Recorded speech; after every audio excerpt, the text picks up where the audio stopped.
न्याय द्या या मागणीसाठी आम्ही आज इथे मोर्चा तहसील कार्यालयावर काढलेला आहे। आणि जर खुशबूला न्याय मिळाला नाही, यानंतरही 3 महिने होतात तरी पण प्रशासन कुणाची वाट बघतोय, पोलीस यंत्रणा कुणाची वाट बघतोय?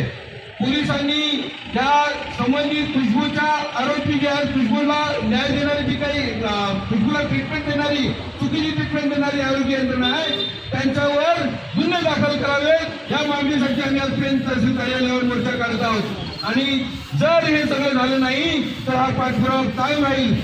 विधानसभेमध्ये अधिवेशनात प्रश्न उचलला जातो तरी पण लक्ष दिला जात नाही, त्याच्यानंतर वारंवार